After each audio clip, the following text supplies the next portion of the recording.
Amigos espectadores, llegamos al cuarto capítulo o la cuarta entrega de este giallo, de esta serie que va aquí llenándonos de suspense, al mismo tiempo que de admiración y de interés, esperamos, y nos vamos introduciendo en lo que es este mundo de la Biblia, ese mundo que ya desde el principio hemos descubierto como muy complejo, ese mundo que es una biblioteca, un poco al estilo borgiano, cuando Borges imagina el mundo como una gran biblioteca en la que alguien nos va introduciendo y nos va llevando de sala en sala y nos va explicando un poco el contenido de cada sala y los contenidos de cada libro.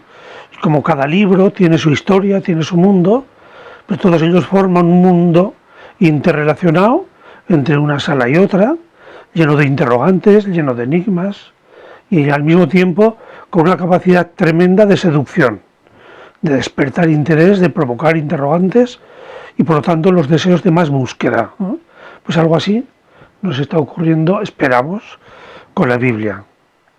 Esa biblioteca que se formó con narraciones, con historias, no siempre históricas, pero sí historias narrativas, historias literarias, historias con una finalidad, en definitiva. Y esas historias pues van formando ese conjunto, esa enorme biblioteca que tiene su historia. Y todas ellas, con sus historias, pues nos están hablando también de una historia. La historia de un Dios que se hace historia por nosotros. Porque nosotros somos paso, cambio, tiempo, finitud, fragilidad, experiencia de lo que somos realmente. Y en ese proceso, en donde estamos viviendo nuestra propia historia, descubrimos a un Dios que nos acompaña, que se hace historia con nosotros y para nosotros, y que Él mismo, pues de una forma pedagógica, se va adaptando a cada momento de nuestra propia historia, y va hablándonos en nuestro propio lenguaje, y va viviendo nuestra propia realidad. Y en esta realidad nuestra, de una historia a veces tan violenta como vimos el otro día, pues Él siempre se hace presente, pero siempre para despertar un sentido de esperanza, de futuro, para abrir un horizonte a esta historia nuestra que tantas veces se manifiesta como cerrada, como abierta o a un vacío o a un muro infranqueable. Pues Dios rompe esos muros, rellena esos vacíos y nos abre a ese futuro que esperamos de esperanza y de salvación. Es un Dios que va abriéndose también en nuestro propio horizonte mental, que nos va descubriendo nuevas facetas.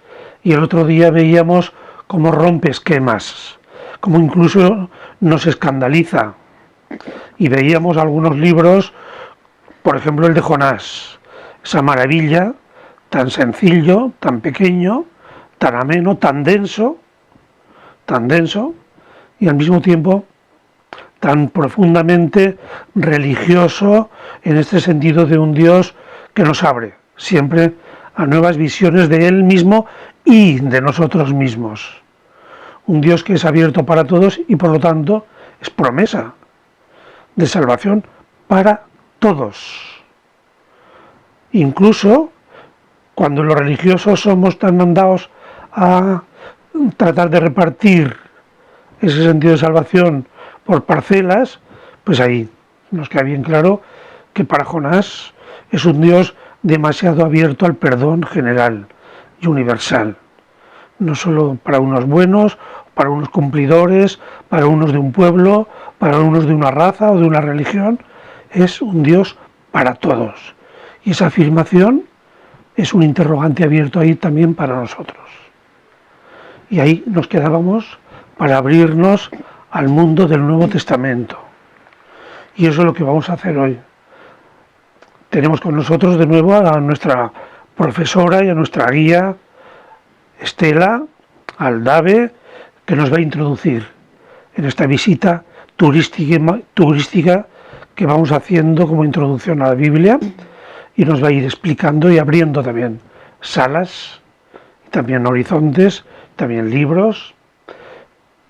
Profesora y guía, antes de empezar con el Nuevo Testamento, ¿qué querrías que tuviéramos muy en cuenta a la hora de hablar del Nuevo Testamento? Yo creo que convendría empezar pues teniendo en cuenta que el Nuevo Testamento tiene como centro una experiencia, la experiencia que Jesús tiene de Dios, esto en primer lugar. Pues bueno, el Nuevo Testamento está centrado en Jesús de Nazaret, cuyo encuentro con Dios, cuyo conocimiento de Dios, bueno, pues pone en marcha su ministerio, una vida entregada pues a hacer el bien, a liberar, a sanar, a enseñar que Dios es Padre. Un Jesús que por vivir de esa manera muere en la cruz y que pone en marcha pues un movimiento, ¿no?, que continúa después de su muerte y que tiene experiencia de él también. Es decir, que bueno, el Nuevo Testamento es la experiencia de Dios que primero tiene Jesús y después la experiencia que tienen de Jesús y de Jesús resucitado y del Dios de Jesús sus seguidores. Y una experiencia de Dios que quizá, retomando un poquito lo que dices de Jonás, que es un Dios particular, ¿no? El otro día veíamos que en el Antiguo Testamento tenemos muchos rostros de Dios, pues hay una faceta de un Dios violento, textos difíciles que tenemos que interpretar bien. Veíamos también, bueno, pues ese Dios que aparece en los libros de Esdras y Nehemías, que, bueno, pues detrás late la idea de un Dios muy particularista, muy nacionalista, ¿no? Bueno, pues frente a estas imágenes de Dios hay otras, como por ejemplo la que aparece en Jonás, el Dios a quien Jonás, con quien Jonás le cuesta encontrarse porque él no quiere, ¿no? Y el Dios del libro de Ruth, ¿no?, que es un Dios que es misericordioso, que es abierto a todos. Entonces quizá sí que tenemos que tener en cuenta que la experiencia que Jesús tiene de Dios es una experiencia de un Dios mucho más cercano a estos rostros de estos libros, ¿no? Este yo creo que sería, bueno, el principal núcleo del Nuevo Testamento. Luego, lógicamente, pues hay otras muchas cosas, ¿no?, en sus libros. O sea que entonces el centro de esta nueva parte de la Biblia, que es el Nuevo Testamento, sería no un lugar geográfico, no un tema, sino que sería una persona. Eso es. Jesús. Eso es. Jesús sería el centro unificador de toda la literatura que comienza precisamente con él. Eso es. ¿Podríamos decir que el Nuevo Testamento es una parte de esta gran biblioteca de la Biblia? Efectivamente así es decir, el Nuevo Testamento, bueno, con esto de la biblioteca y los estantes, pues sería otro conjunto de estantes dentro de esta gran biblioteca que es la Biblia, ¿no? En este caso son menos libros, son 27 libros que se componen, al igual que veíamos con el Nuevo Testamento, pues también en este caso son libros que se componen en distintos periodos históricos, que pertenecen a géneros literarios distintos, que se escriben en distintos contextos sociales, que tienen autores también diversos. Bueno, entonces es, bueno, pues una parte de la biblioteca que es también plural, ¿no? Y con la particularidad también de que la composición del Nuevo Testamento es mucho más breve. Bueno, pues el libro más antiguo se compone en la década de los 50 y el libro más reciente, el último en publicarse, es del año 120 aproximadamente. ¿Y hay conexiones de esta estantería con la Biblioteca General, con el Antiguo Testamento? ¿Hay relación? Hay una relación enormemente estrecha. De hecho, no podemos entender el Nuevo Testamento sin conocer el Antiguo, ¿no? A veces a los cristianos o estudiantes o bueno y creyentes pues creyentes, ¿no?, cristianos de hoy, pues cuesta el Antiguo Testamento, pues porque son textos que en ocasiones se hacen difíciles, ¿no? Hemos visto un poquito estos días, pero realmente si no conocemos, por ejemplo, las grandes historias de Abraham, de Moisés, los grandes episodios de la historia de Israel, si no conocemos la literatura profética, pues difícilmente podremos conocer el Nuevo Testamento. El Nuevo Testamento tiene muchas citas explícitas del Antiguo Testamento. Por citas explícitas me refiero a una especie de texto con comillas, ¿no? Porque está escrito, dos puntos y las comillas, y se cita el texto, ¿no? Esas son citas explícitas, pero también tenemos muchas alusiones, ¿no? Alusiones a textos o a pasajes del Antiguo Testamento. Por ejemplo, pues el discurso del pan de vida del cuarto Evangelio, con todas las alusiones al maná que presentan, pues a Jesús como el pan vivo bajado del cielo. Que pues el mensaje que nos manda en este caso el cuarto Evangelio no lo podremos entender si no conocemos estos relatos que están en el Éxodo, ¿no? Entonces, esto por una parte. Por tanto, hay una conexión clara, que es todas estas alusiones a textos del Antiguo Testamento que tenemos en el Nuevo. Y luego hay otro aspecto que no tiene tanto que ver con el plano literario, sino con el teológico, ¿no? Para los cristianos, claro, los cristianos asumimos como escritura tanto el Antiguo Testamento como el Nuevo, pero la interpretación del Antiguo la hacemos a partir del Nuevo, ¿no? Es decir, lo que se suele decir técnicamente, una lectura cristológica del Antiguo Testamento. Es decir, leemos los textos del Antiguo Testamento con las gafas del Nuevo, ¿no? Es decir, esto no significa que no tengamos en cuenta en sí mismo el mensaje de Isaías, por ejemplo, que sí lo hacemos, pero sobre todo esto es muy importante cuando nos encontramos con textos difíciles, estos que decíamos que pueden llegar a legitimar la violencia. Pues siempre tenemos que entender estos textos desde el prisma de Jesús. Entonces, las conexiones son múltiples. O sea que habría como dos tipos de conexiones. Una, la literaria. Ajá. Las historias del Antiguo Testamento son conocidas por los redactores del Nuevo Testamento. Eso de un lado.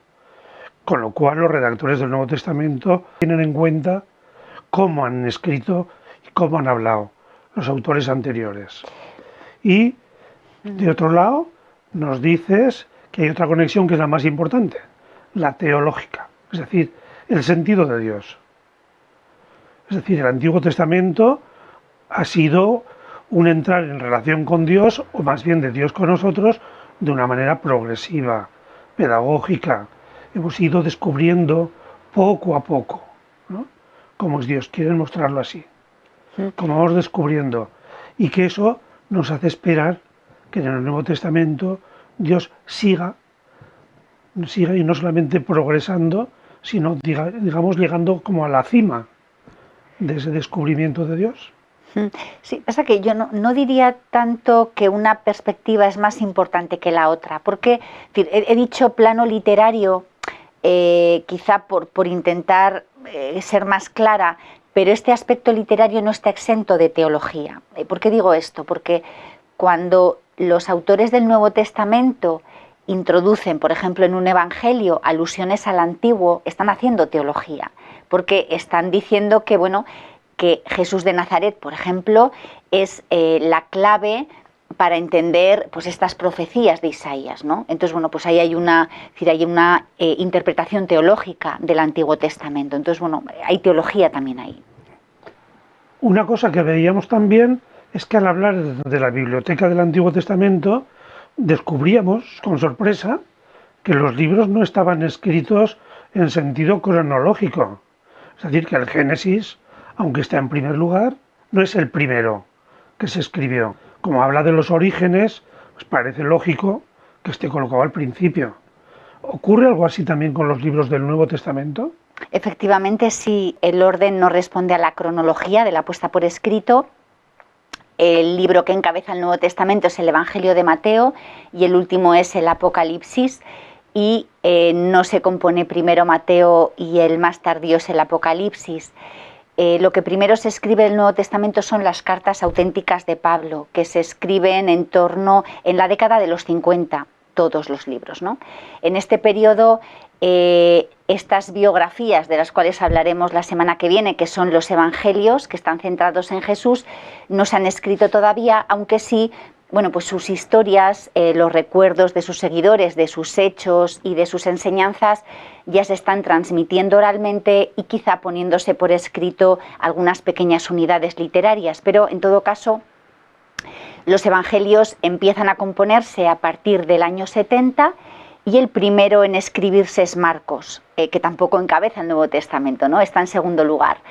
Por tanto, eso, la cronología no es el criterio de orden. Sí, quizá temático, porque bueno, lo que encabeza el Nuevo Testamento pues son las vidas de Jesús, que es lógicamente son libros a los que la comunidad cristiana les da mucho valor y mucha importancia. Lo mismo que con la cronología habíamos ya llegado a una conclusión respecto al antiguo que vemos que nos sirve para el nuevo, puede ocurrir también lo mismo con el sentido literario, en el sentido de que utilizan muchas historias, pero no todas ellas son ni mucho menos realmente hechos que ocurrieron, que se puedan verificar históricamente, sino que algunas de ellas son fantasías, fruto de la imaginación, para transmitir efectivamente un mensaje, tienen una intencionalidad. Decíamos, ¿podemos también pensar algo así en el Nuevo Testamento?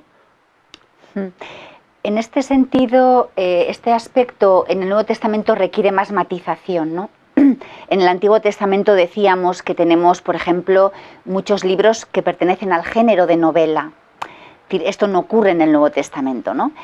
Otra cosa es que Jesús en los Evangelios cuente parábolas, las parábolas que narra Jesús y que son historias inventadas, pero son historias que se inventa él y que están consignadas en los Evangelios como historias contadas por Jesús. En el Nuevo Testamento tenemos, en primer lugar, los Evangelios, que eso, efectivamente son vidas de Jesús, que hablaremos la semana próxima, y en esto sí que coincide con el Antiguo Testamento, que no podemos leerlos en clave historicista. De esto también, perdona que repita, pero de esto nos ocuparemos la semana próxima. Es decir, los evangelios hay que leerlos de una manera particular, porque pues están basados en la historia, es decir, Jesús no fue un mito, Jesús fue una persona que existió. Algunos aspectos de su vida están consignados en los evangelios, pero pues muchos elementos que tenemos en los evangelios son elementos de tipo teológico, ¿no? Entonces, en este sentido, no estamos en historia en sentido estricto. Luego otro tema es las cartas. En el Nuevo Testamento tenemos muchas cartas, 14 cartas. Claro, con el género epistolar no podemos pensar en historias inventadas, es un género de otro tipo. Entonces, tenemos un autor que se dirige a una comunidad con el fin de influir pues, en distintos aspectos de su vida, de su fe, de su manera de estar en el mundo, ¿no? En ocasiones, Pablo, por ejemplo, pues cuenta historias, pero cuenta historias, por ejemplo, ahora estoy pensando en la carta a los Gálatas, pues hace memoria de Sara y de Agar, que son las esposas de Abraham en el Antiguo Testamento, y habla de estos personajes, cuenta una historia, pero para influir en su audiencia, ¿no? Pero claro, ya estamos hablando de algo distinto de lo que teníamos en el Antiguo Testamento. Y luego tenemos Hechos de los Apóstoles, que es otro libro, que es de un género también muy particular, es una especie de historiografía. Hechos de los Apóstoles tampoco podemos entenderlo en sentido historicista, sí que tiene base en la historia, nos cuenta pues acontecimientos que sí que están fundamentados en los hechos, pues por ejemplo la salida de la primitiva comunidad de los límites de Israel, cómo se va desarrollando la misión de los primeros cristianos, pero también hay mucha perspectiva teológica de Lucas en este caso, ¿no? Y por último, quizá me atrevería a decir que el libro del Nuevo Testamento de mayor creatividad literaria es el Apocalipsis, ¿no? El Apocalipsis de Juan, que es el último libro de nuestra Biblia cristiana, que es de género apocalíptico, y el género apocalíptico por su propia naturaleza recurre enormemente a la simbología para mandar un mensaje. Entonces, la conexión de este libro con la historia es de otro tipo. No cuenta historias que pasaron, pero sí que las historias que están viviendo las comunidades a las cuales se dirige este libro quedan reflejadas en la obra. Entonces, cada libro del Nuevo Testamento en realidad tiene una relación particular con la historia. Es un tema un poco complejo este. Llama la atención que dentro de esta parte de la Biblia, del Nuevo Testamento, nos digas que la mayor parte corresponden al género epistolar, es decir, a las cartas. Curioso, pero en estas no dudaremos del autor, ¿o qué? Del autor, claro, todas las cartas tienen un autor, ¿no? Claro. Eso siempre es así. Lo leemos y lo escuchamos. Lectura de la carta de San Pablo, de San Pedro, a la comunidad de... Sí, ahí sí que hay un pequeño problema para nosotros. En el mundo antiguo en realidad esto no era un problema. En la literatura bíblica, y además este tema no hablamos en el Antiguo Testamento y es también importante para el Antiguo, así que retomo un poco desde atrás y continúo con tu pregunta, ¿no? Es decir, la autoría de los libros bíblicos no es simple, ¿no? Hay muchos libros en la Biblia, la mayoría que son anónimos. Esto también ocurre en el Nuevo Testamento. Los evangelios son obras anónimas, no sabemos cuál es su autor. Hay libros que sabemos quién es su autor, de esto me voy a ocupar después, y hay libros que son atribuidos a un autor, pero que es atribución ficticia. Por ejemplo, los salmos se atribuyen a David. Sabemos que no todos los salmos los compuso David, entre otras cosas porque muchos pertenecen al periodo del exilio en Babilonia, el momento en el que David ya no vivía. Lo mismo ocurre con el Eclesiastés, que se atribuye a Salomón. La literatura sapiencial generalmente en la Biblia se atribuye al rey Salomón porque era el prototipo de sabio, ¿no? Este fenómeno de la atribución en nuestro tiempo, esto se llama plagio, ¿no? En el mundo antiguo esto no era así. Es decir, cuando un libro se atribuye a otro, no es por plagio, no es por copiar, ¿no? Ni por beneficiarse de esto, sino por cuestiones de autoridad. Entonces tenemos un escrito que se quiere atribuir a una autoridad reconocida y por eso se atribuye a alguien y no hay mayor problema en esto. Luego además hay otro tipo de libros, como decía antes, que son anónimos y quizá porque en el mundo antiguo no hay tanta preocupación por el individuo que se escribe, sino que hay una comprensión más comunitaria de un escrito, ¿no? Entonces, pues es una comunidad la que escribe y no hay mayor, no hay preocupación por dar un nombre concreto. Y ahora vuelvo a las cartas. En las cartas del Nuevo Testamento, tenemos algunas que son anónimas. Por ejemplo, las cartas de Juan no tienen ningún autor concreto. La primera no tiene a nadie, no se atribuye a nadie. Las dos últimas son de un presbítero, cuyo nombre no conocemos. Pero, por ejemplo, las de Pablo solamente son 7 cartas, que son las que llamamos auténticas de Pablo, y luego el resto son atribuidas. Esto significa que en el encabezamiento de los escritos aparece Pablo como el remitente, pero en realidad son escritos de generaciones posteriores que son de los círculos paulinos, ¿no? Y son escritos que se componen, porque son la voz autorizada del apóstol en la comunidad que continúa, aunque el apóstol en este momento ya no exista, ya no viva, ¿no? Entonces, pues en este sentido pues tenemos cartas atribuidas a Pablo, tenemos cartas atribuidas a Pedro, tenemos cartas atribuidas a Santiago, tenemos una carta atribuida a Judas, pero en la mayoría de estos casos es atribución, no son escritos de estos personajes de la primera generación. Qué manía, ¿verdad? Qué manía eso de querer atribuirse el prestigio de alguien para darle precisamente autoridad a algo que hace otra persona, ¿no?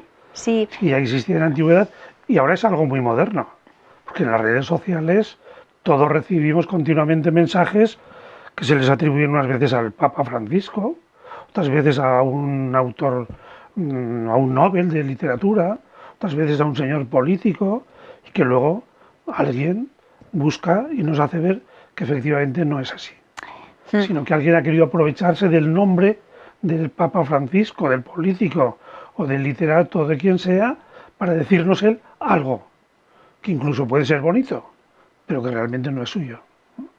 Hay siempre una cierta manía de recurrir a una autoridad ajena para confirmar lo suyo. Pasa que quizá en este caso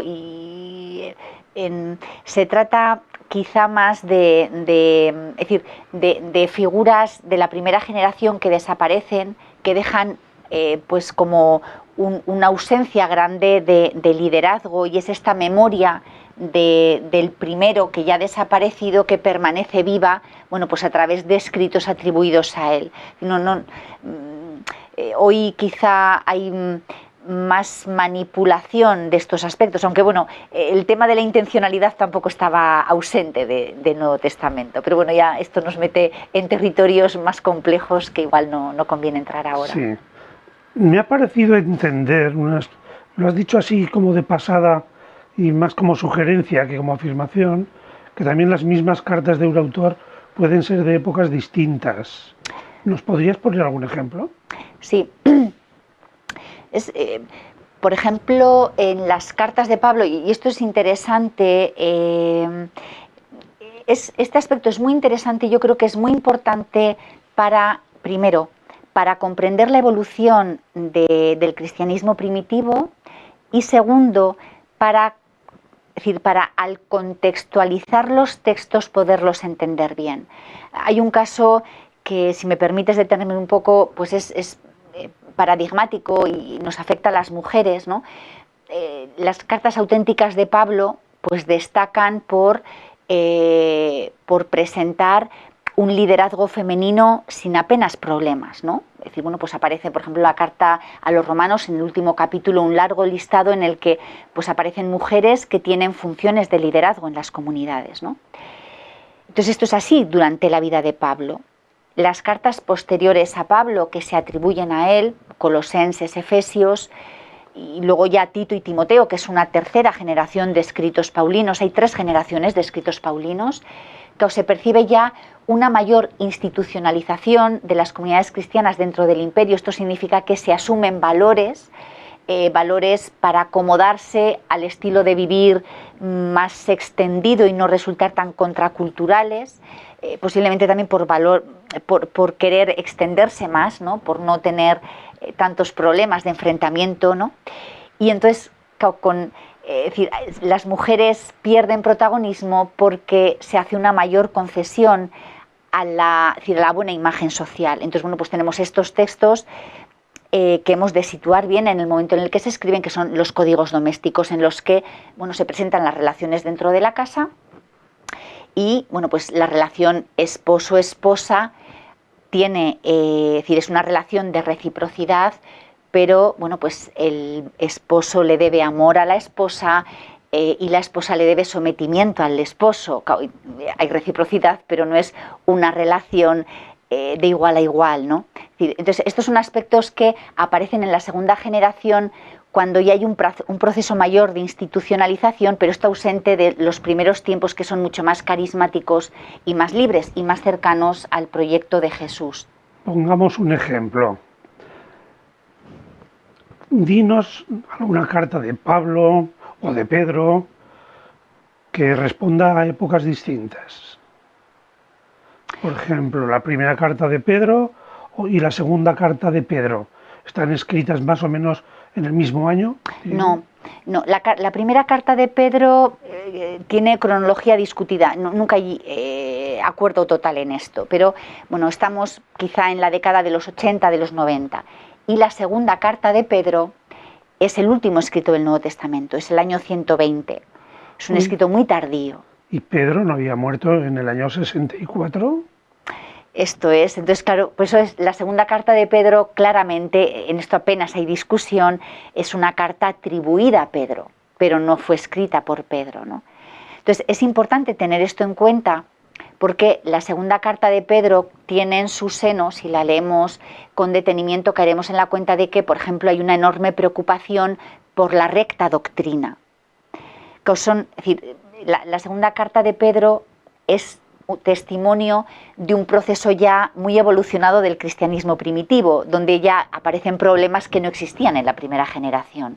Por eso que, bueno, esta cuestión de las autorías y de la cronología, que no es una cuestión de interés únicamente para los eruditos, sino que es necesario para entender los textos y para poder hacer una reconstrucción pues lógica y razonable de lo que fue, bueno, pues el camino y el proceso de las primeras iglesias, ¿no?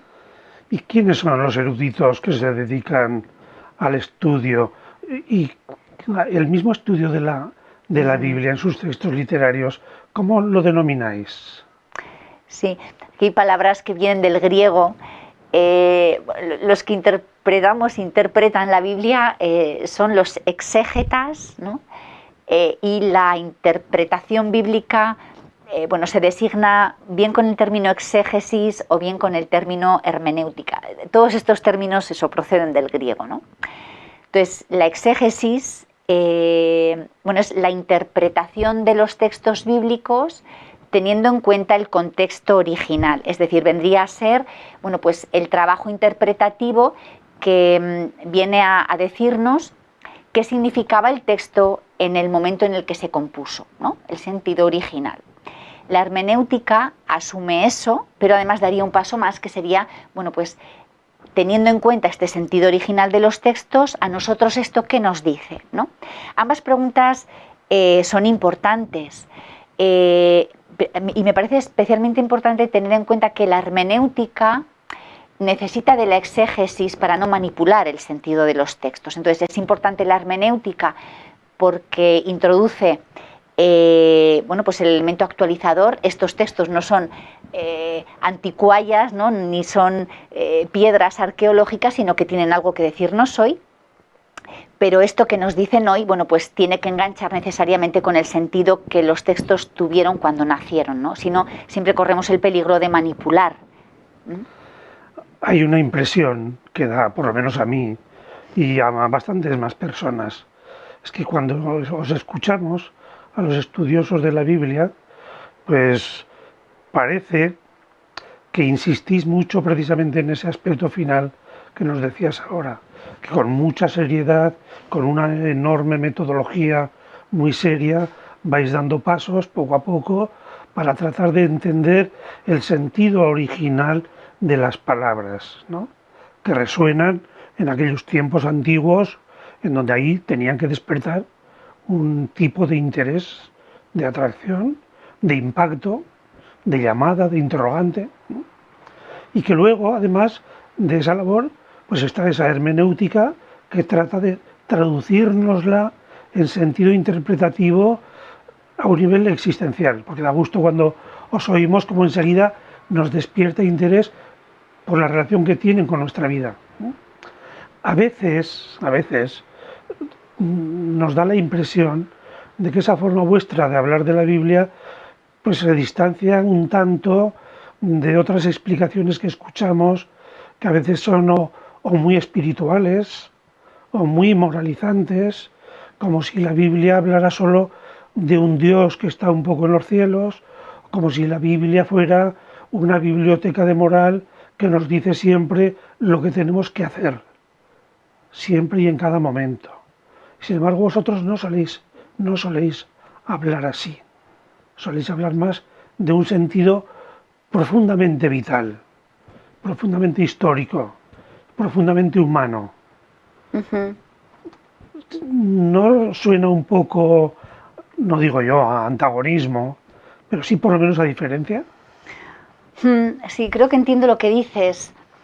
Primero, a ver si consigo responder de manera ordenada. Esto que dices de que hablamos de un Dios pues que tiene muchos elementos humanos y, por ejemplo, bueno, pues yo estaba hablando ahora, ¿no? Pues de aspectos que tienen que ver con la historia, con contextos sociales. Por ejemplo, pues estoy hablando de los códigos domésticos, de las relaciones dentro de la casa. Estos aspectos históricos están estrechamente ligados con la experiencia de Dios. Venimos diciendo que, bueno, el Dios de la tradición judío-cristiana es un Dios que se revela en la historia y cuando estos cristianos creen en Jesús de Nazaret, lo hacen viviendo en su propio contexto histórico. Entonces, tener en cuenta estos contextos, tener en cuenta cuál es la relación de los primeros cristianos, por ejemplo, con el Imperio Romano, tener en cuenta cuál es la relación de estos primeros cristianos con los judíos de la sinagoga, cómo estas relaciones pues van influyendo en lo que creen y confiesan sobre Jesús de Nazaret. Bueno, todas estas cuestiones las ponemos sobre la mesa al estudiar los textos, ¿no? Entonces, esto no es quitar espiritualidad a la Biblia, sino dotarle precisamente de espiritualidad, porque nos pone en contacto con los grupos humanos que creen en Dios, que creen en Jesús y que, bueno, que están en un camino de búsqueda de fe y que van, bueno, pues dotándose de modos de vivir, de maneras de organización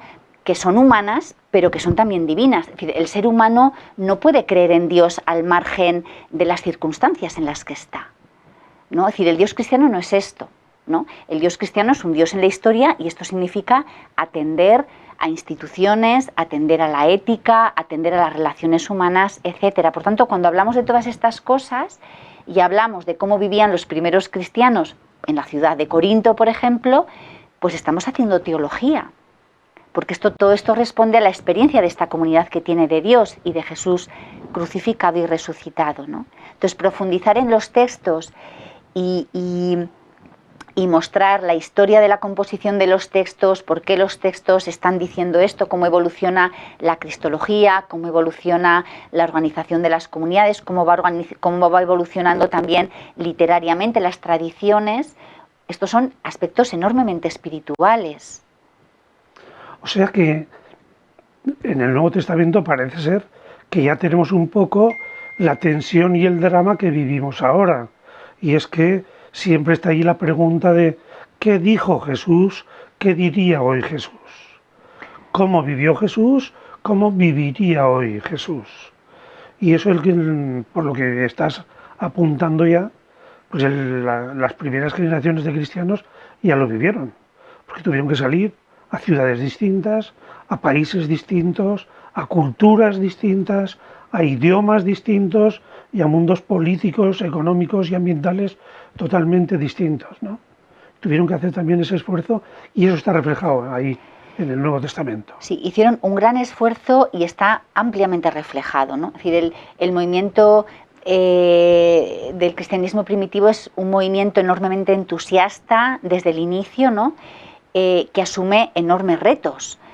Tenemos que pensar en desplazamientos geográficos de Israel a la cuenca mediterránea, desplazamientos culturales de un ámbito fundamentalmente judío pues a un ámbito gentil en medio del imperio, de la lengua aramea a la lengua griega, ¿no? Es decir, se asumen enormes retos y se tienen que de alguna manera pensar desde cero, porque Jesús, bueno, hizo una propuesta inicial, pero no respondió a todas las preguntas. Las respuestas a las preguntas, pues se las tuvieron que ir dando progresivamente, ¿no? Tenemos entonces también nosotros un enorme reto, que es pasar, en el último día, concretaremos en los evangelios, y ahí trataremos de ver si efectivamente también nosotros nos interrogamos, también nosotros descubrimos que hay un centro unificador, que es Jesús, un alguien, y un alguien que los creyentes decimos que es un alguien vivo, y nosotros, los creyentes lectores hoy de la Biblia, que queremos entenderla, queremos vivirla, y que entonces necesitamos eso, hacer el esfuerzo, poco a poco, en ese proceso, de ir captando lo que nos va diciendo, para tratar de, no solo de vivirlo en sentido moral, sino sobre todo de disfrutarlo, diría yo más bien, en nuestra vida. Un gran reto que el próximo día continuaremos. Muchas gracias, profesora Estela, y hasta la semana que viene, queridos amigos.